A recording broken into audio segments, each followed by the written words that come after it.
நான் இன்று உங்களோடு பேச எடுத்துக்கொண்ட தலைப்பு உப்பு சத்தியாகிரகத்தை மறத்தல் தகுமோ?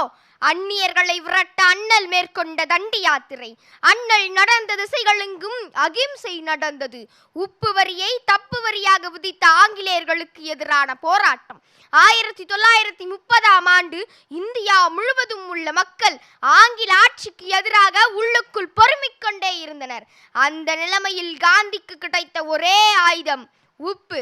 ஆங்கிலேயர்களின் வருமானத்தில் 10% இந்திய உப்பால் தான் கிடைத்தது. ஆங்கிலேயர்கள் உப்பிற்கு வரி மட்டும் விதிக்கவில்லை, உப்பிற்கு உரிமை கோரினர். வேறு யாரும் இந்த உப்பை உற்பத்தி செய்வதோ அல்லது உடமையாக வைத்திருப்பதோ குற்றம் என்று ஆங்கிலேய அரசின் சட்டம் சொன்னது.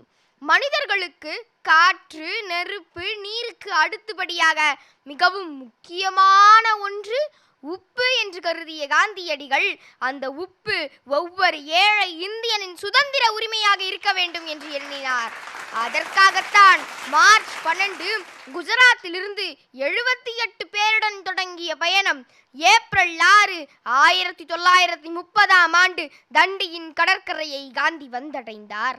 நாடு முழுவதும் 80,000 பேர் கைது செய்யப்பட்டனர். அந்த கடல் அலையின் ஓரம் இருந்த உப்பை அள்ளி தன் கைகளை உயர்த்துகிறார். அது இந்த இந்திய தேசத்தில் பிரிட்டிஷ் சாம்ராஜ்யத்திற்கு ஒரு அழுத்தமாகவே இருந்தது.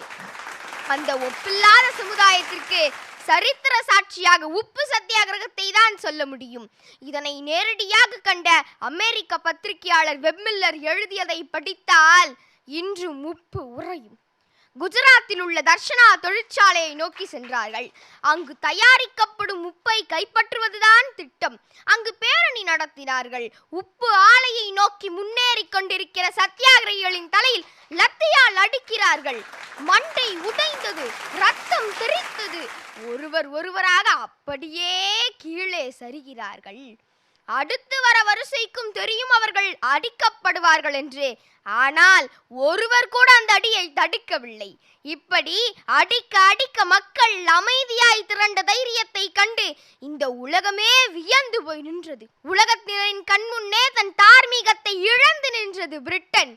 காந்தியின் மந்திர அழைப்பிற்கு இந்த இந்தியாவே ரத்தம் சிந்த தயாரான போதுதான் இந்திய சுதந்திரத்திற்கான முதல் வெளிச்சம் தென்பட்டது. உப்பிட்டவரை உள்ளளவும் நினை என்பார்கள். அதே போல உப்பு சத்தியாகிரகத்தையும் உள்ளளவும் நினைப்போம். உப்பு சத்தியாகிரகத்தை மறத்தல் தகுமோ என்று கேட்டு என் உரையை நமக்கு அகிம்சையின் வழியில் போராட கற்றுக் கொடுத்த காந்தி அவர்களுக்கு சமர்ப்பித்து விடைபெறுகிறேன்.